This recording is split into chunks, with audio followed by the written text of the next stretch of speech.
Bom, vamos lá então, 8h05, tá na hora. É o seguinte, pessoal, sejam todos muito bem-vindos. Esse daqui é o nosso penúltimo dia da semana de gestão de carreira do Carreira 21.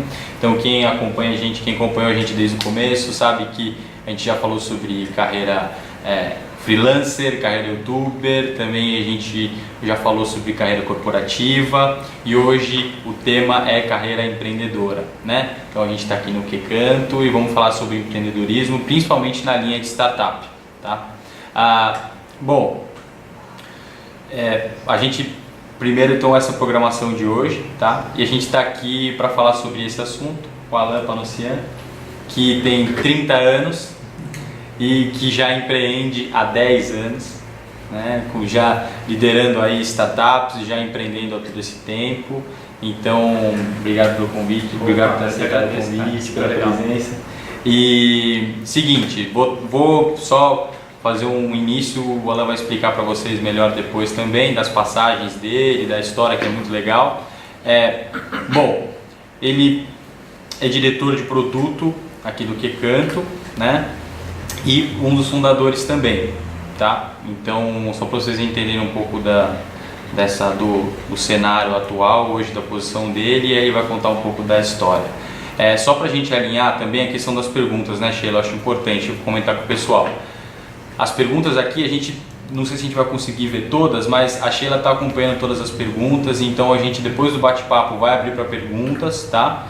E aí vocês vão conseguir mandar e a gente vai selecionar algumas perguntas para responder no final. Pode ser pergunta para mim, pergunta para o Alain, fiquem à vontade, tá? Só para a gente não perder aí, não parar no meio, ok? Alain, conta um pouco para o pessoal sobre essa tua trajetória aí, que você começou há 10 anos atrás já a empreender, como que você começou, por onde você passou. Legal. E aí a gente começa a comentar um pouco também do Que Canto, mais para quem não conhece, explicar o que é, qual que é o produto. Legal. Na verdade eu entrei na faculdade em 2004, eu fiz ciência da computação, não é nada a ver, na verdade, assim, tudo a ver, mas você não faz ciência da computação para ser empreendedor, na verdade, né? Sim. Hoje até pelo menos não era a ideia. Não era a ideia é ficar frente ao computador fazendo jogo. E aí, por sorte, conheci uns amigos lá na faculdade, né? O Diego, que vai falar daqui a pouquinho aí, o Renato, o Sidney e o Cirone. E os dois começaram a pensar em criar alguma coisa, né? Então, na época, em 2005, 2006 mais ou menos, o Orkut estava começando a nascer no Brasil, né? E a gente olhando lá, falou, por que não fazer um Orkut para o público profissional, né? Isso foi mais certo. O Diego puxou, o Renato puxou, e aí a gente falou, cara, vamos fazer, né? O que hoje, teoricamente, é o LinkedIn. Exatamente. E lá atrás começou, então, a gente juntou com os dois lá, o timezinho de 5 pessoas, desenvolver de casa mesmo, a gente conseguiu... Isso na faculdade? Na faculdade, assim, o pessoal, metade do tempo na faculdade, metade com outros estágios em outras empresas, metade com o tempo fazendo o que hoje a startup que se chamou foi Via 6, né? E enfim, a gente tocou isso daí por uns bons 5 anos, eu acho, 4, 5 anos, a gente teve capital, a gente recebeu investimento também, chegou a ser a terceira maior rede social do Brasil, né? A gente perdia na época para o MySpace, para o Orkut, depois era Via 6. Mas enfim, as coisas, a gente era muito novo, né? Você tinha quantos anos aí, mais ou menos? Putz, cara, eu tava com uns 22, 23 anos, né? Por aí. Bem novo mesmo. Na verdade, todo mundo era muito novo. A empresa acabou não dando certo, mas a gente começou a ficar meio famosinho no mercado, né? Aí um pessoal do grupo Direct, que é uma holding, encontrou a gente no meio do mercado e falou, cara, vamos montar alguma coisa junto? Né? E aí a gente foi montar, aí com a experiência que a gente tinha de fazer redes sociais, de fazer produto, a gente juntou com a experiência que o grupo Direct tinha de atendimento ao consumidor, relacionamento empresa-consumidor, e vamos montar alguma coisa junto. Né? A gente fez uns projetinhos pequenos e aí nasceu uma consultoria chamada Direct Labs, né? Que a ideia era ajudar as empresas a entrar nas redes sociais de forma estratégica. Né? Então, um case que a gente tinha, uma companhia telefônica muito grande, contratou a gente para ajudar a estruturar toda a equipe de atendimento no Twitter delas. Então a gente ajudou a fazer a linha editorial, SLA, as perguntas e respostas, como monitorar e responder, etc. E a gente ficou com essa consultoria com vários clientes por uns bons aí, 1 ano e meio mais ou menos. E a gente acabou descobrindo nesse meio tempo, esse grupo Direct com os cinco moleques aí, um espaço no mercado com essa consultoria, que é que faltava uma ferramenta que ajudasse a fazer esse relacionamento, né? Então era uma coisa super primária. A gente tinha lá as pessoas se conectavam, logavam com todo mundo com o mesmo login, não tinha relatório, não tinha nada. Certo. A gente falou, pô, vamos fazer então uma ferramenta que auxilie nessa operação. Foi aí que nasceu o Scoop, né? Aí foi a terceira empresa que eu participei, que é uma ferramenta para ajudar no relacionamento de empresa-consumidor, né, com monitoramento, com estatística, com relatório, com relacionamento, etc.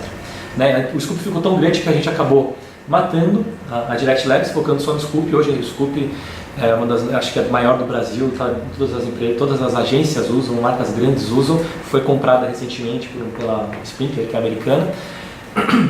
Mas aí, voltando um pouquinho, eu já avancei muito na história, né? Voltando um pouquinho, enquanto eu estava lá no meio do Scoop, etc., o Bruno, que é meu melhor amigo de faculdade, ele chegou para mim e falou, pô, Alan, ele empreendia mais ou menos também, mas falou, vamos montar alguma coisa junto? Né? E eu estava no momento daquela carreira que você fala, pô, o que eu quero, próximo passo, tal, sempre quis trabalhar com o Bruno. E eu falei, isso é um ponto importante, que o pessoal muitas vezes está nesse momento, o que a gente sente que o pessoal está nesse momento de, pô, já trabalho, já fiz algumas coisas, mas putz, o que eu quero, será que é bem Qual isso? Que é o próximo? Eu tinha vontade, né? Eu tinha vontade de voltar para pro mercado de produto B2C, né? Tipo aquela do consumer, que o consumer usa. Né? A gente estava B2B, uma coisa mais difícil, né? Apesar de ter mais dinheiro, uma coisa mais difícil. E aí o Bruno me chamou e falei, cara, vamos, né? Foi o Bruno e o Fernando, né? O Fernando Kumura, o Fernando é um amigo nosso comum de faculdade, que eles começaram a trocar ideia, falou, vem ajudar a gente, e aí começamos a bater papo, falei, beleza, vamos nessa. Aí eu saí do Scoop, vendi minha participação com o pessoal lá e ajudei a fundar o QCanto, né? E estou aqui no QCanto fazem 6 anos já, 6 anos que a gente tá nisso daí. E o QCanto ele é um guia de bar, balada, restaurante, serviços locais em geral, marceneiro. A gente é muito forte em app e na web, né? Então provavelmente aqui, eu não sei se todo mundo já ouviu falar, mas se você buscar algum endereço na internet, você deve ter caído no nosso site aí, né? A gente é um guia que é feito colaborativo, então os próprios usuários e a comunidade de pessoas escrevem as opiniões dos lugares e tudo mais. E a gente tem trabalhado nisso aí por esse tempo. O aplicativo ele já ganhou 4 anos já, durante 2 anos a gente ganhou 4 prêmios de melhor aplicativo do ano, 2 vezes na Google Play e 2 vezes no Apple Store, que estamos super uma recompensa para todo o time, né? Hoje a gente já está com lá 7 milhões de visitantes únicos por mês, a gente tem 1 milhão e poucos de downloads, 1,5 milhão de usuários cadastrados, tem mais de 1 milhão de reviews, a gente está disponível aí em, sei lá, umas 200 cidades, né, com conteúdo, na América Latina, então a gente tem presença em Buenos Aires, Santiago do Chile, Lima... São mais de 15 países, né? Não, são América Latina. Tá. México, são 6 países, México, Peru, Argentina, Chile e Colômbia e Brasil, né, e 200 cidades mais ou menos. Tá. Né, então, o projetinho é super legal, hoje eu tomo conta de toda a parte de produto, né, então o app, o site, né, o time de desenvolvimento, etc. E é um desafio de todo dia, mas falando assim parece que é a coisa mais fácil do mundo, né? É sobre isso que a gente vai falar, exatamente. Pegando isso e eu acho que essa é a ideia, mostrar pro pessoal como que é mesmo na vida real. E todo mundo fazer uma avaliação dentro de casa se faz sentido com o que busca ou não. Primeira coisa que eu quero te perguntar, a gente fala muito sobre esse perfil empreendedor, né? Então assim, claro que a ideia não é a gente definir o perfil e se você quer empreender você tem que ser assim, mas tem algumas características que são favoráveis, né? Para quem busca empreender. Então, se você fosse definir um perfil para alguém que quer empreender, principalmente em startup, como você colocaria? Olha, como você pensa assim no perfil? Cara, eu vou contar um pouco da minha história lá atrás, né? Não dos empreendedores, mas o que passava na minha cabeça e como que eu virei empreendedor. Na verdade, quando eu decidi fazer ciência da computação, meu sonho era, eu passava ali na Berrini, com aquele monte de prédio, aqui Berrini é uma avenida cheia de prédios de tecnologia em São Paulo, passava aqueles prédios imensos e falava, nossa, cara, meu sonho é trabalhar aqui nesses prédios, né? Sei lá fazer o quê? Aí eu fui fazer ciência da computação, fui trabalhar com uma multinacional de tecnologia, eu falei, pô, vou trabalhar lá, né? Então, fui para a faculdade pensando nisso. Só que então eu cresci pensando em ser empregado numa empresa grande, né? Só que aí, por sorte, calhou de eu conhecer esses 4 outros fundadores lá da Via 6, etc. E eu comecei a cair no mundo de empreendedorismo meio sem querer, né? Só que aí eu me apaixonei também, né? Quando comecei a fazer, eu vi que eu tinha autonomia, aí eu começava a comparar com meus amigos que estavam em multinacionais, o quanto de liberdade que eu tinha, né? O quanto de liberdade que as pessoas não tinham, né? Ou enfim, o quanto que eu poderia, quanto desafio eu tinha no dia a dia. Cada dia que a gente passava lá era um desafio diferente, era uma coisa diferente pra gente fazer. A idade de vocês, né? Exatamente. Então, a minha carreira de empreendedor ela começou meio sem querer, né? Foi assim, pô, vamos juntar aqui, fazer, vamos embora. Então começou assim, e aí no final das contas eu acabei gostando. Aí depois eu comecei a amadurecer um pouquinho mais, e aí eu comecei a entender mais o mercado. Eu vejo que meu perfil é muito mais de empreendedor do que trabalhar numa multinacional em si. Eu não tô falando, não acredito que é errado trabalhar de longe. Cara, minha família é funcionária pública, meus amigos, super amigos trabalham de funcionários de carreira e são super felizes. Carreira corporativa? Não tem problema nenhum, absolutamente nenhum.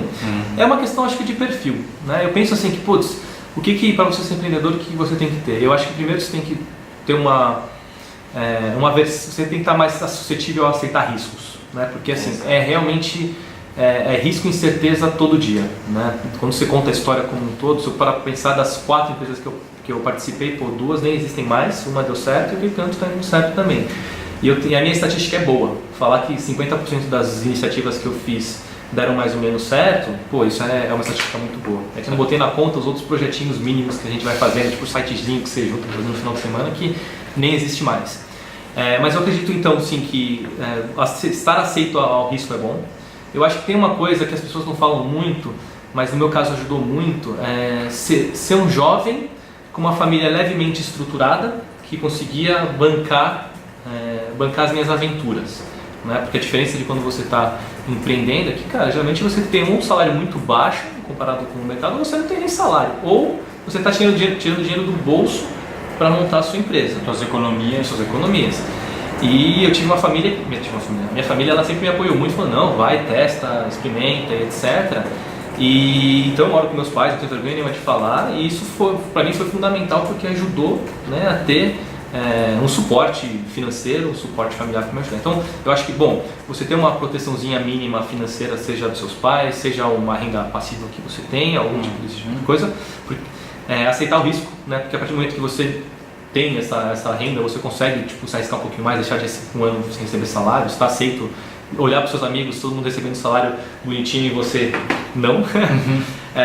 Eu acho que a curiosidade é importante também, né? Eu acho que é um perfil, um cara inquieto, um cara que aceita risco, um cara que é curioso, um cara que ele se enjoa rápido das coisas que ele faz. Porque startup é isso, né? Empreendedorismo é isso. Uma hora você está trabalhando com um produto, outra hora você está resolvendo problema administrativo, outra hora você está resolvendo problema judiciário, você está limpando o banheiro, todo dia é alguma coisa diferente. Isso é uma coisa muito importante de falar, porque muitas vezes quando a gente pensa em empreender, as pessoas pensam em empreender, em abrir um negócio, elas visam exatamente aquela atividade que elas sabem fazer ou que elas gostariam de fazer, mas muitas vezes quando você empreende, tem um startup e tal, você tem que entender, se desprender disso, né?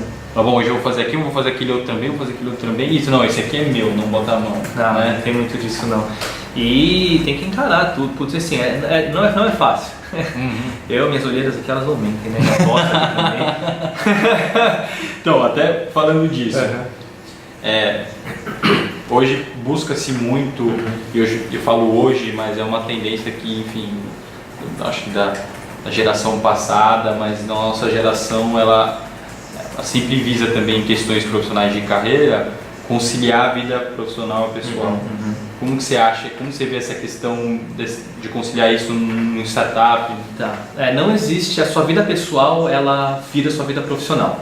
Tá? Então acho que assim, o primeiro ponto, se você tem um cônjuge, uma namorada, um namorado, uma esposa, é muito importante a pessoa aceitar que assim, cara, você vai responder e-mail meia-noite, vai ter feriado que você vai ter que dar plantão, que vai ter final de semana que você vai perder, que em muitos momentos você vai priorizar a empresa muito mais do que seu próprio relacionamento, porque isso, no final das contas, ela faz um pouco de parte, porque o empreendedor não só tem que executar e fazer as coisas, mas ele tem que ser um pouco de exemplo para o time como um todo, né? Então não adianta nada o empreendedor chegar 10 horas da manhã, sair 5 horas da tarde e deixar o time fazendo.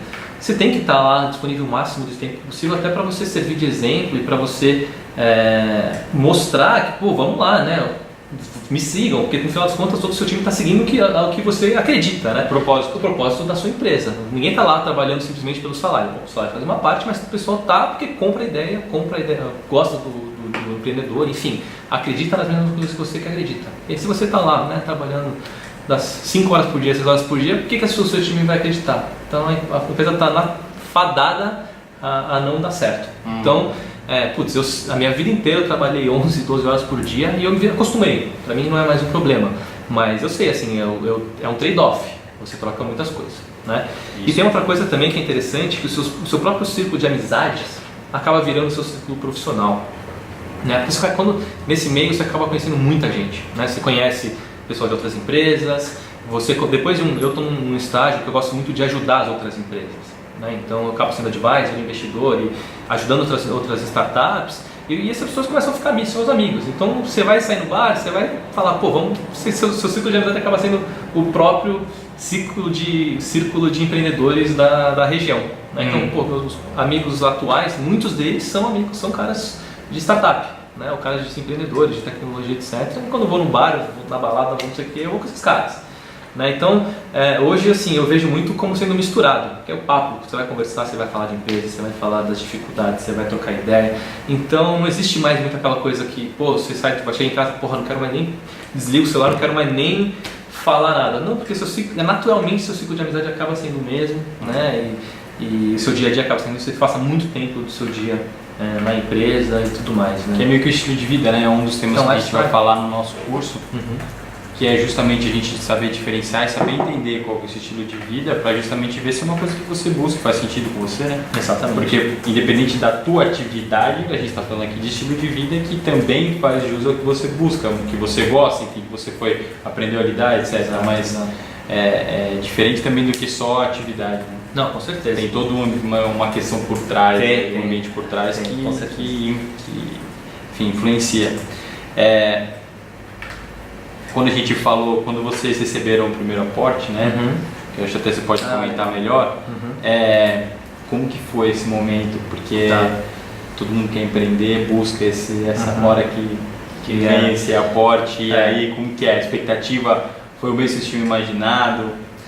Tá, então só o que canto, só para o pessoal aí que está acompanhando a gente teve 3 rodadas de investimento, né? A gente nasceu em 2010, no comecinho de 2011 a gente levantou uma rodada de investimento anjo, né, com 2 anjos, um deles é amigo do Fernando, o outro fundador do Que Canto, e o outro é o Florian, que foi o fundador do Groupon Brasil.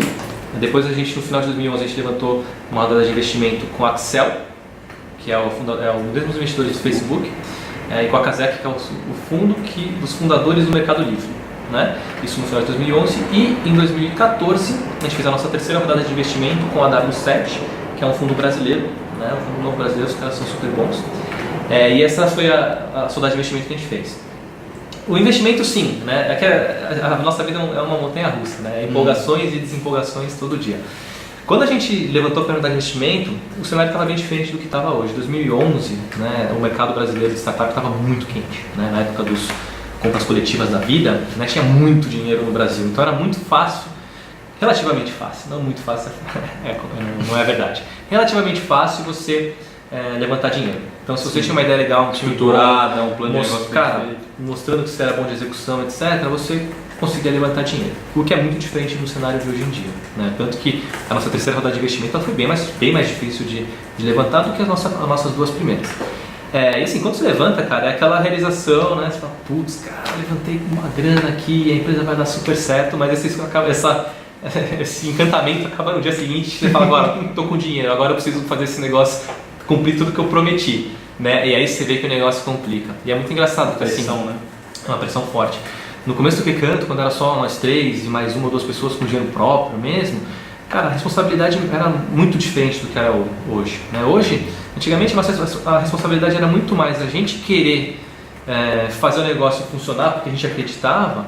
Hoje a responsabilidade também é muito porque, cara, tem uma empresa com 40 pessoas que dependem da gente, que dependem das nossas decisões, que dependem dos que a gente define o que a gente vai fazer aqui. E se der errado, cara, são 40 pessoas que apostaram o sonho, que apostaram 4, 5 anos da vida delas em você e que você está prejudicando de uma maneira ou de outra. Então muda bastante assim, essa questão de responsabilidade. E assim, parece que é mar de rosas, mas é complicado, porque aí cada vez mais você está com um pouco mais de medo, né, das suas decisões, porque se você errar feio uma decisão, você perder muito dinheiro, acabar com o seu investimento, cara, a empresa fecha, né? Então é meio loucura mesmo. Mas falar da cara é desespero. Já cara, eu tô tremendo aqui. Vamos trabalhar. Pois é, então. Legal você comentar isso.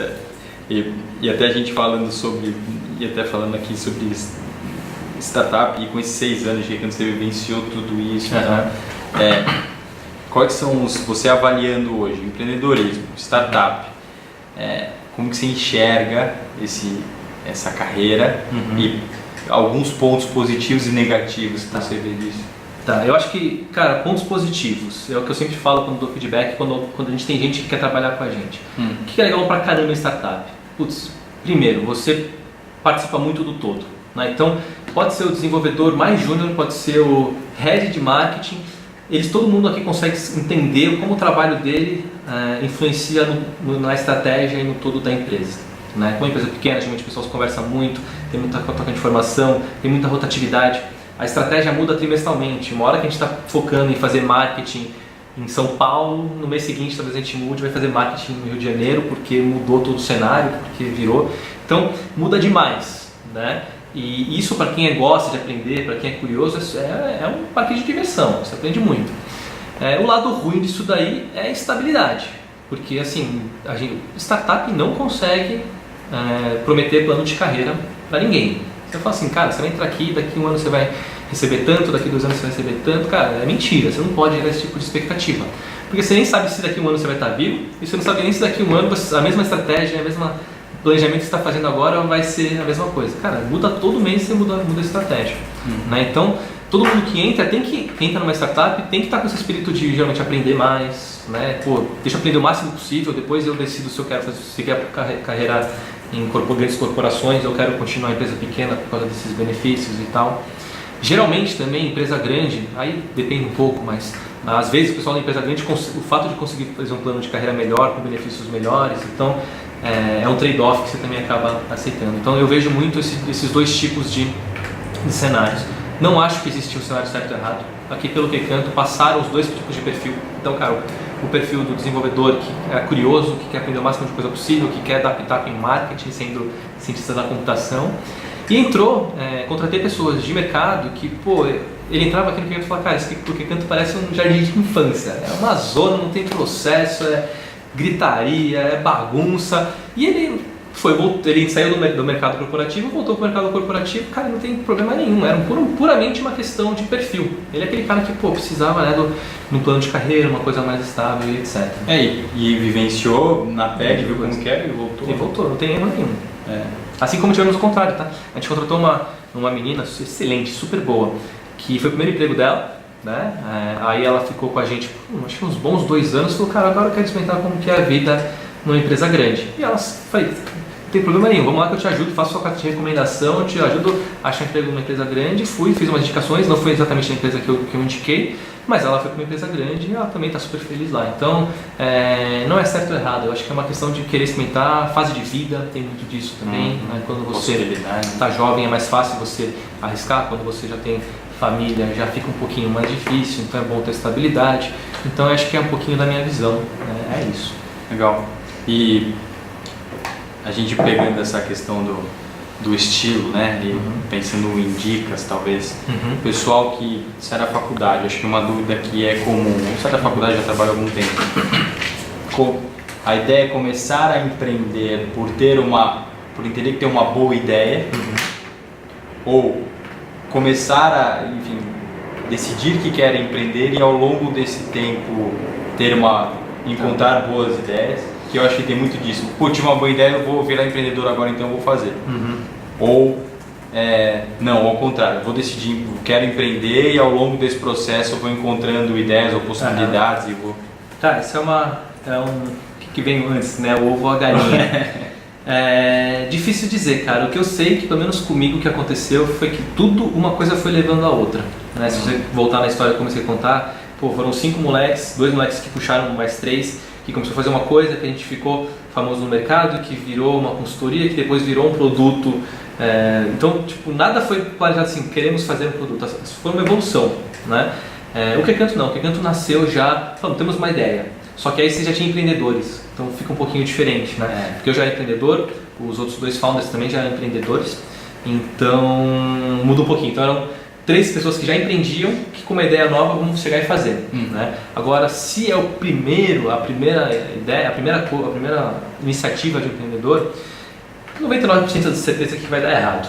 Tá? Isso é fato, é estatístico. Se você procurar no Google lá, probabilidade de uma startup dar certo, vocês vão ver que é desanimador.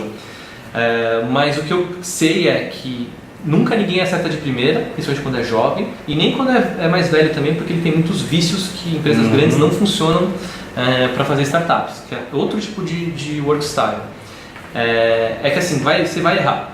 A primeira vez, segunda vez você vai errar, mas todo esse aprendizado que você está fazendo, ou os contatos que você vai fazer, ou os problemas de mercado que você vai descobrindo vão te ajudar. Um exemplo bem prático.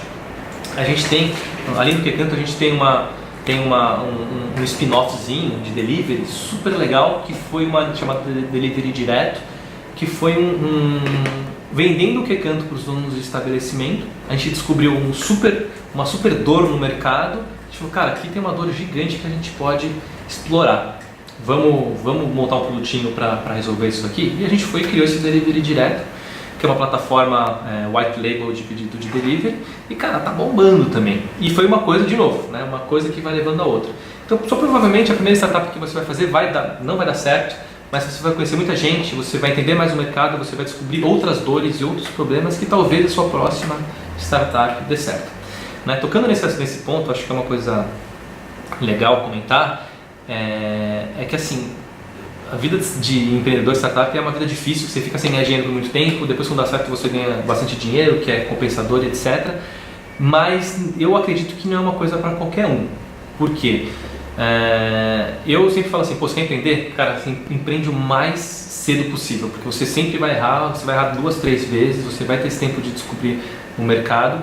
E empreende enquanto você ainda financeiramente consegue ter alguém para te ajudar, né? Porque de novo, para mim eu dei muita sorte, eu comecei muito cedo e com uma família que sempre me suportou e falou, cara, vai lá, se der tudo errado não tem problema, porque vai dar errado, e se der tudo errado, beleza, você volta para sua casa, não vai faltar comida na sua casa.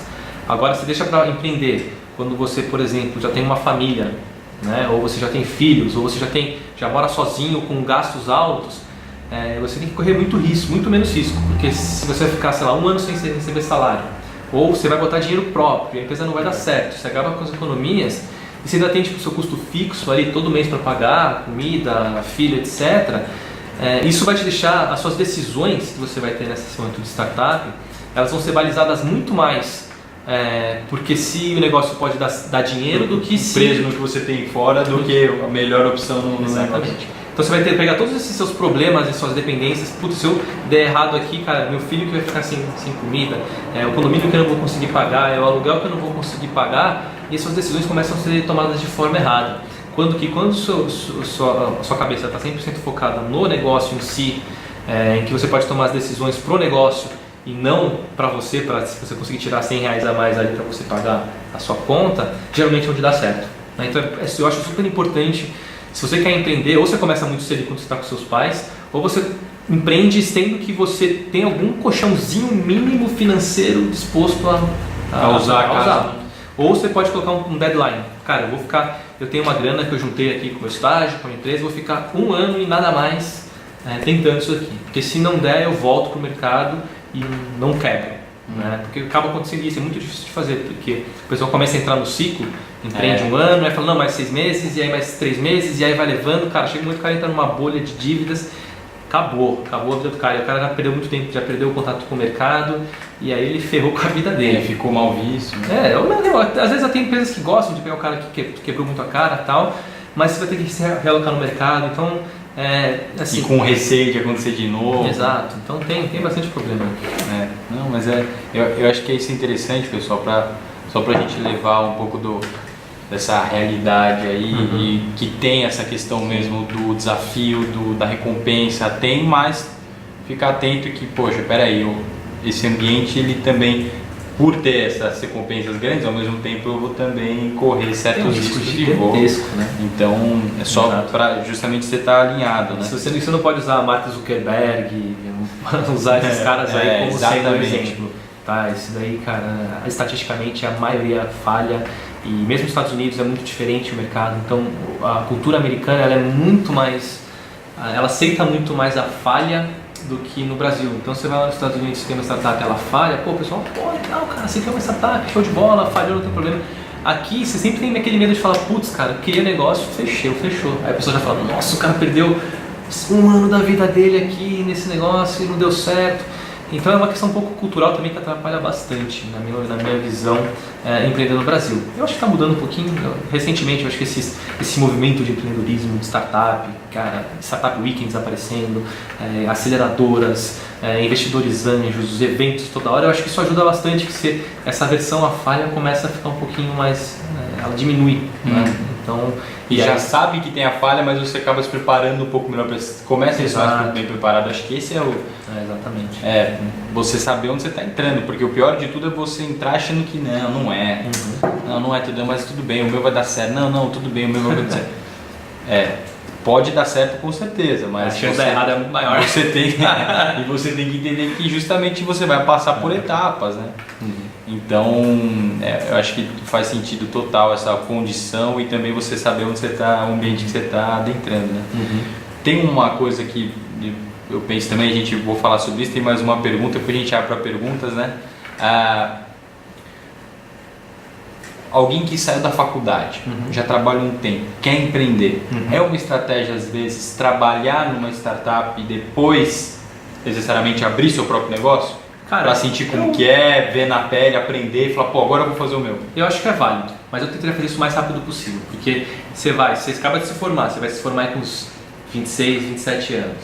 20, 25. Eu demorei bastante a me formar. 27 anos. 22.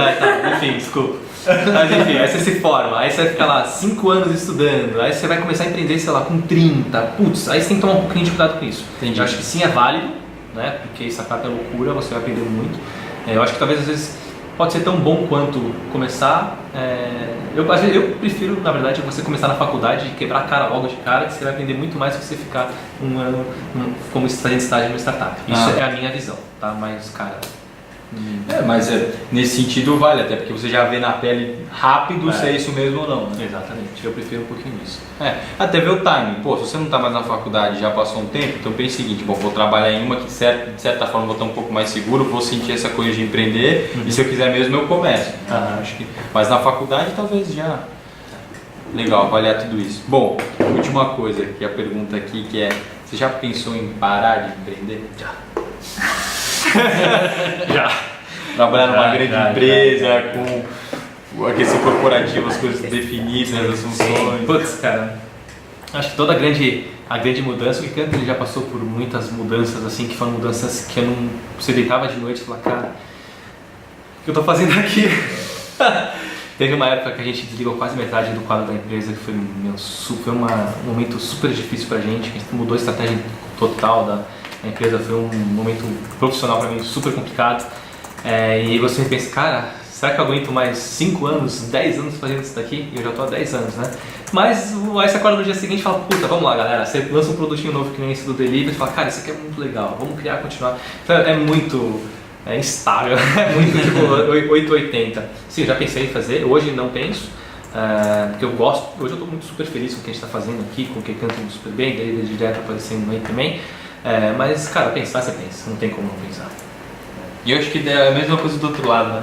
Exatamente. Quem está no corporativo fala, putz, empreender. Não aguento mais chegar aqui.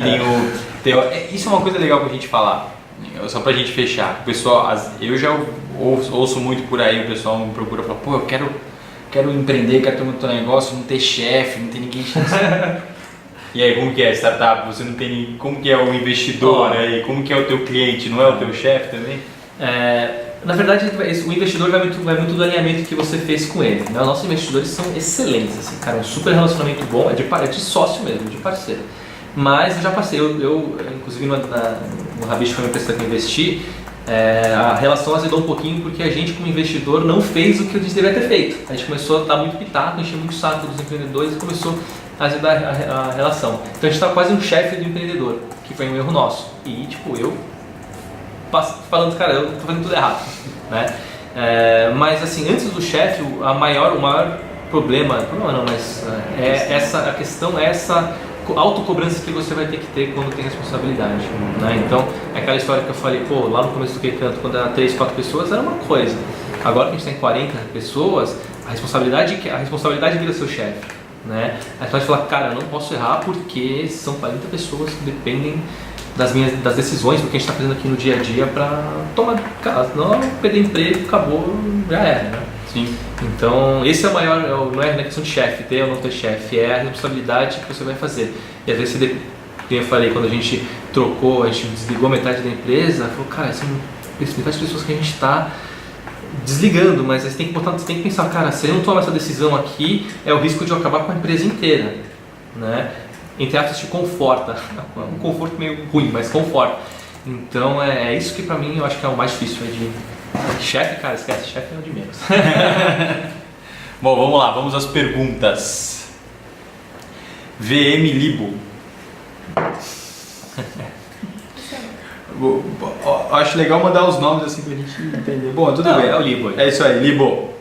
Vale a pena arriscar meu emprego estável para arriscar iniciar uma startup? Tá, eu espero que com esses pontos que eu falei aí eu tenha dado pelo menos o meu ponto de vista. Meu ponto de vista é esse. Eu acho que primeiro você tem que ver como que está a sua aversão a risco, né? Você está no momento que você pode parar de ganhar dinheiro por 1, 2 anos, você tem um custo fixo na sua vida que isso daqui vai te destruir ou não, você topa começar uma coisa e se ele der errado você ir trocar. Eu acho que isso na verdade o tempo. Agora, se você pode, a sua pergunta pode ser um pouco diferente, vale a pena eu arriscar um emprego estável, sair do emprego estável para entrar numa startup e ver como que é? Eu acho que sim, porque o seu risco geralmente diminui um pouquinho, porque você vai entrar como um funcionário, você vai ter o seu salário, né, sua bolsa, ou que seja lá o que for. Talvez você provavelmente vai receber menos do que você recebe no seu emprego, mas você sente um pouquinho qual que é a pegada. De uma forma um pouco mais segura. Mais segura. Então talvez você possa deixa eu sair, ficar aí 6 meses numa startup bem early, bem novinha, que está passando por esse momento meio louco, com um saláriozinho pequenininho só para o teu mínimo, e veja se eu topo, desliga, sai... E aí você já, enfim, já coloca um foco em empreender mesmo. No seu caso eu sugeriria alguma coisa assim. KTB, acha que diante dessa crise o melhor caminho seria empreender? Aliás, acha que todos nós podemos empreender? Tá. Essa pergunta aí, você acha que o empreendedor é o melhor momento para você fazer crise? Eu acho que tem 2 aspectos bem contraditórios entre si. O primeiro que em épocas de crise você criar um negócio às vezes fica um pouquinho mais fácil, porque você imagina se você pega que nem o exemplo do delivery direto, né, que a gente viu uma dor muito grande dos restaurantes que estão querendo cortar custos, né? Então isso é um spot, é um momento muito bom para você criar uma solução que você atenda uma melhoria de custos do cara, né? Que quando você está num momento econômico que, cara, tem dinheiro em abundância, o cara cortar um pouquinho do custo, às vezes acaba não sendo tão atraente pro dono do restaurante, né? Então, crise é bom um pouco por causa disso, porque algumas empresas acabam nascendo para servir outras por causa da crise, né? O cara precisa tá apertado, precisa cortar custo, ou precisa ser mais eficiente, ou precisa nova estratégia de venda, precisa conectar com o consumidor. Que o padrão já não está funcionando mais. Então esse é o lado positivo de uma crise. O lado negativo de uma crise é que geralmente na crise é muito mais difícil você levantar investimento. Não estou falando que é impossível, mas geralmente é um pouco mais difícil. Por quê? Os investidores, num cenário como esse, eles tendem a ser menos arriscados.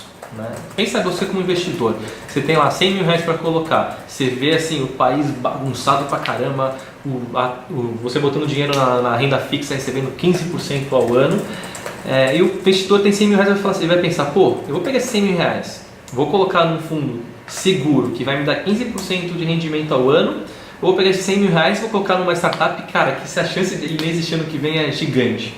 Então esse é o mindset muito que o investidor usa. E aí é o mindset que ele vai ter para escolher o negócio. Então ele vai tentar escolher um negócio que tem um risco um pouquinho menor, né, do que isso num cenário de economia que está tudo funcionando super bem, etc. Bruna, vamos lá, pergunta da Bruna. Como você analisa se uma ideia de startup é interessante a ponto de investir ou não? No caso de ideias de outras pessoas, no ponto de vista de investidor. Eu acho que legal. Vamos fazer até um ganchozinho aqui com essa última resposta que eu dei. eu acho que geralmente o investidor ele avalia 2 pontos, né? Ou a capacidade de realmente de monetização da sua startup, o quanto que você consegue ganhar de dinheiro com ela. E isso é baseado em duas variáveis. A primeira é o faturamento em si e o tamanho de mercado. Então, exemplificando, imagina que minha startup tem um produto de 100 mil reais e o mercado dela, sei lá, são 200 clientes. Pô, estou falando aí de um faturamento relevante. Agora imagina que minha startup vende um produto de 10 reais e o mercado é de 200 reais. Putz, você faz a multiplicação, a conta não fecha. Então, é muito pequeno. Então, ou você tem uma startup que tem um produto ou uma solução de alto valor agregado com um público menor, ou você tem talvez um ticket um pouquinho maior, mas com um mercado muito grande. Né? Você faz a multiplicação. Mercado consumidor versus quando você pode. Isso é uma conta de padeiro que você pode fazer. Então o investidor olha muito isso daqui. O investidor olha muito também o valor estratégico da sua empresa. Né? Pô, imagina você cria uma empresa que, cara, é uma tecnologia super inovadora que vai vir o Google e vai comprar. E aí o investidor fala, puta, eu aposto numa ideia como essa. Então às vezes você nem sabe como você vai ganhar dinheiro com o negócio, mas o investidor olha isso daí como porque acho que tem uma aposta. Né? Isso assim, eu acho que são os 2 cenários, mas além disso tem toda a base. Então o investidor olha muito o empreendedor, né? Então, cara, isso que o pessoal fala que o investidor olha 60% no time empreendedor e 40% na ideia, isso é puramente verdade. Né? O investidor ele quer botar dinheiro num time que é capaz de executar, que o cara consiga movimentar, montar time, falar, vender, desenvolver. Isso eles olham demais.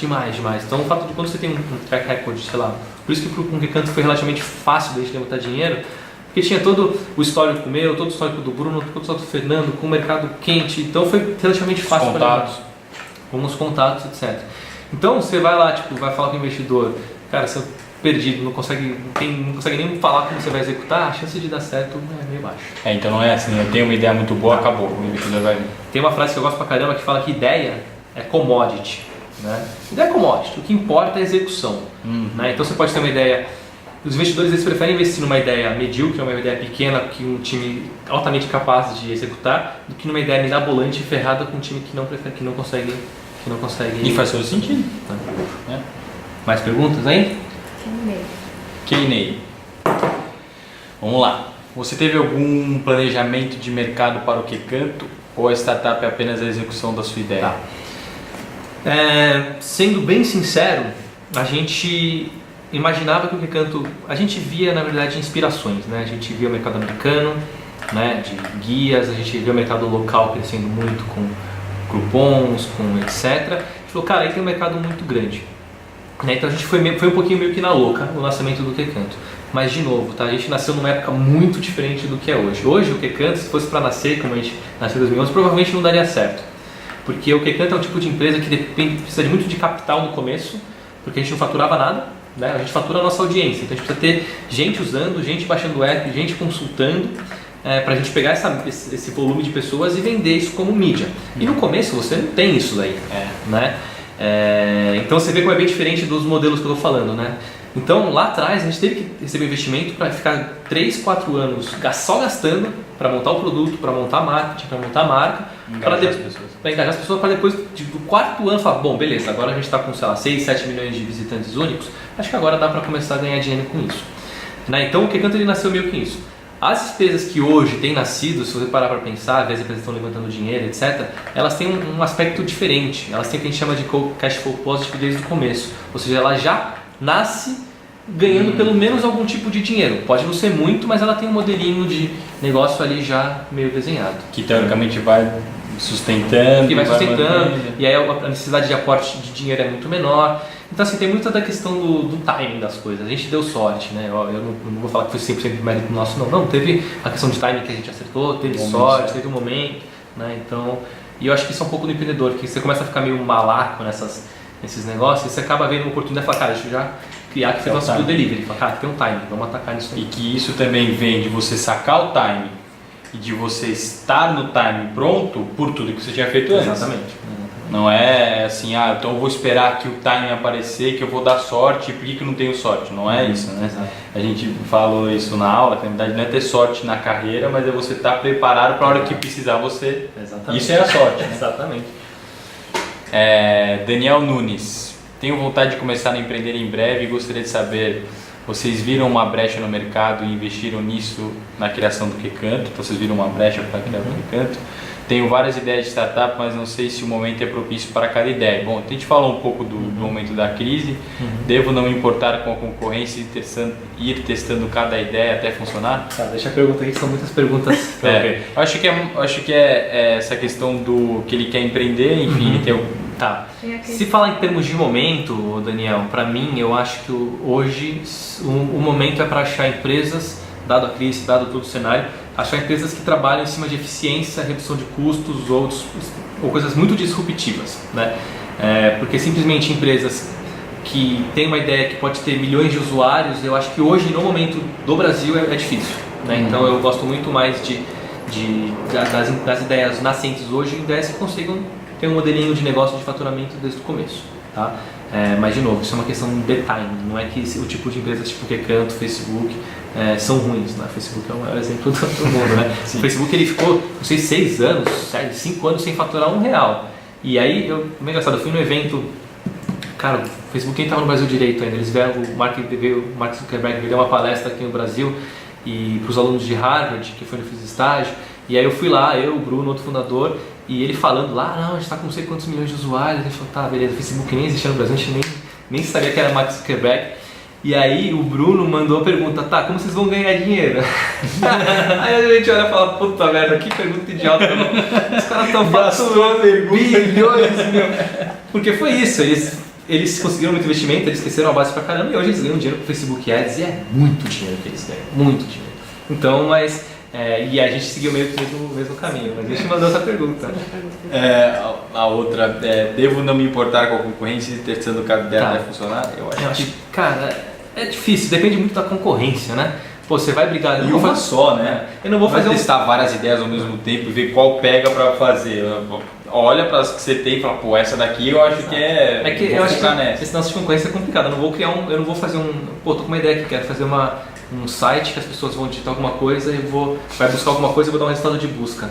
Eu não vou achar o Google fazer uma empresa que o Google é meu competidor, porque o produto deles é muito bom. Mas sim, você vê um mercado que tem um competidor lá que, cara, é ruim, você vê que você consegue fazer melhor, seja em termos de produto, seja em termos de marketing, seja em termos de brand, seja em termos de operação, pô, segue em frente, vai. Claro. Eu acho que é analisar o concorrente. Exato. A Stephanie, vamos lá. Tem aquele clichê que crise é época de oportunidades. No universo de startup e empreendedorismo, essa máxima funciona ou é melhor lançar a startup quando o mercado de empregos convencionais vai bem e, teoricamente, há menos pessoas partindo para empregos alternativos? Tá, eu acho que a gente cobriu um pouquinho dessa resposta, né? Eu acho que, esses os 2 pontos lá, bem rapidinho que eu citei, o lado positivo é que empresas que resolvem problemas de eficiência e operação e mercado crescem muito mais. Por outro lado, a quantidade de capital disponível para você ser um investidor é menor. Então, eu acho que é um pouquinho desses dois aqui. Karine, Alan, para você empreender é necessariamente ter um negócio com ideia inovadora? Empreender com ideias no mercado que já deram certo tem menor risco? São 2 coisas, né? Não, empreender não precisa necessariamente ser uma ideia inovadora, né? O Google não foi o primeiro mecanismo de busca, né? Existia o Yahoo, existia um monte de coisa. O Facebook não foi a primeira rede social, cara, tinha o Orkut, tinha uma porrada, tinha MySpace. O que muda, e você pode pegar todos os exemplos, é a execução, seja, como os empreendedores ali executaram essa ideia, né? Então, cara, tem muitos startups no Brasil que copiam modelos americanos que funcionam, tem outras que nem tanto, né? Obviamente, quanto disruptivo também, se tem uma ideia super inovadora, disruptiva, também você pode dar certo. Então eu acho que tem mercado para tudo, né? Você pode pegar um produto que hoje é ruim e fazer inovação na melhoria desse produto, na eficiência do produto, etc. Ou você pode realmente criar uma ideia, jogar para o mercado e ver o que dá. Eu acho que as duas coisas são válidas.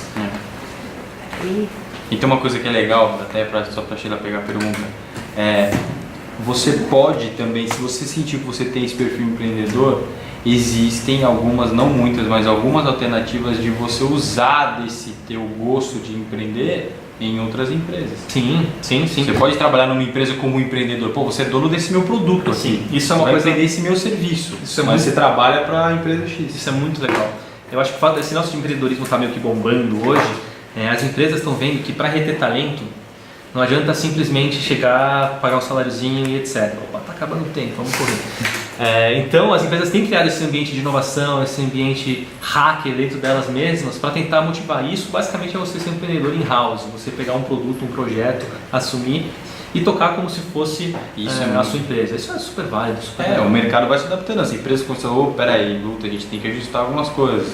Não dá mais pra gente só falar, faz isso, ganha bem, que acabou. Exato. E começaram a ver que é possível você colocar um serviço, colocar um produto, falar, você vai empreender, você vai ter sua equipe, você vai tocar isso, você vai me dar resultado, vai me entregar, eu vou acompanhar, mas é teu. Legal.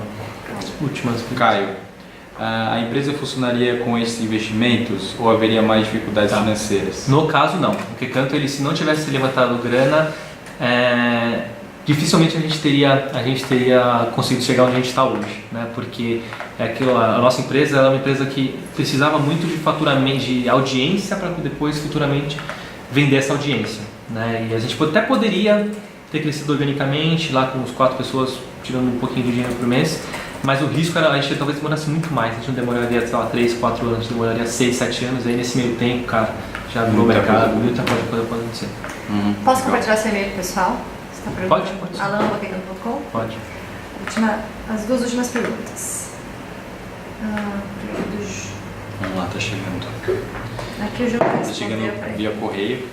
Aqui. É o João. João, atualmente é fácil conseguir investimento para a minha startup? Tenho uma boa ideia, é o suficiente ou já preciso ter uma empresa na volta? Não. É difícil levantar dinheiro e ideia, ninguém mais investe em ideia, tá? Pelo menos no cenário que a gente tem hoje.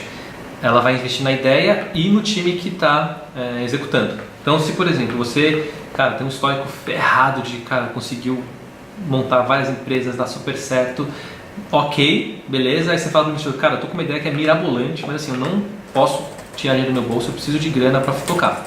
Nesse cenário talvez você consiga. Eu conheço pessoas, empresas que nasceram assim. Né? O Nubank é um exemplo bem parecido. Cara, os empreendedores são ferrados, cara, ferrados. E eles já nasceram com investimento, né? E o Nubank hoje está bombando. Outras empresas pequenas, de ex-empreendedores que a gente sabe que é bom, o cara está com uma ideia e fala, cara, assim, eu preciso de um capital mínimo para pagar o mínimo de desenvolvimento, consegue fazer. Mas se você não tem um track record, você não tem um histórico de, cara, você realmente consegue entregar, aí o ideal é você gastar um tempo executando a ideia. Né? E é por isso que você começar cedo é bom, porque você começa cedo e você adquire experiência, adquire track record, e aí fica muito mais fácil de você depois falar, eu consegui fazer isso, errei por causa disso, agora eu tenho essa nova ideia, me dá dinheiro que eu consigo tocar. Então, é isso. Mariana, última pergunta. Qual foi a maior dificuldade que você teve na história da Kikento? Acho que foi aquela que você comentou. Foi, cara. Essa mudança que a gente fez ali foi um dos maiores desafios profissionais da minha vida.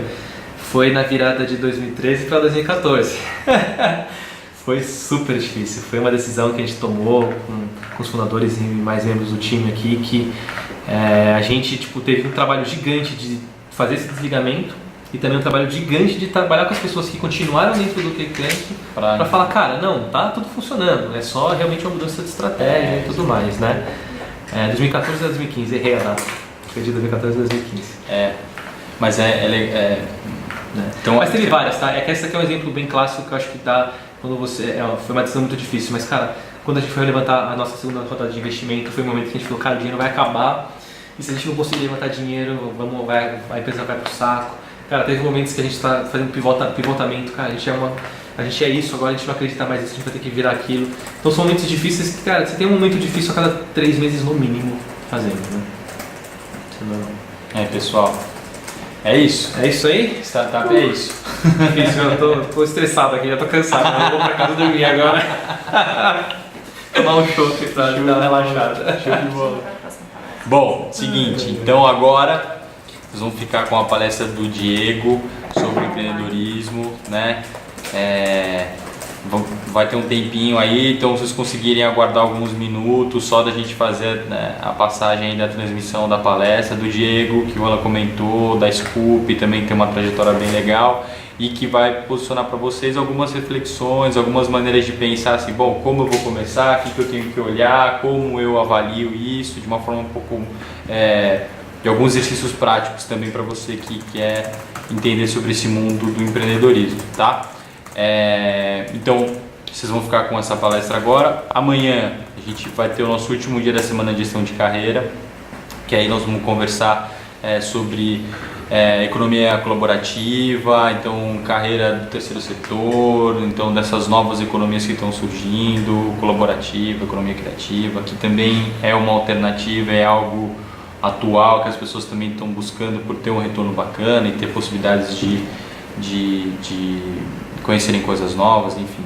Então, amanhã, 8 horas, nossa entrevista e depois o Hangout, tá? Que aí nós vamos pegar todas as perguntas de vocês, eu vou ficar um tempo aqui respondendo essas perguntas, tá? Amanhã, logo depois da entrevista, e é isso, fiquem com a palestra. E o Diego vai estar online no chat, o Diego que vai dar a palestra agora para responder as perguntas de vocês. Ele vai estar online lá. Tchau. Diego Monteiro. Valeu, galera. Valeu, tchau.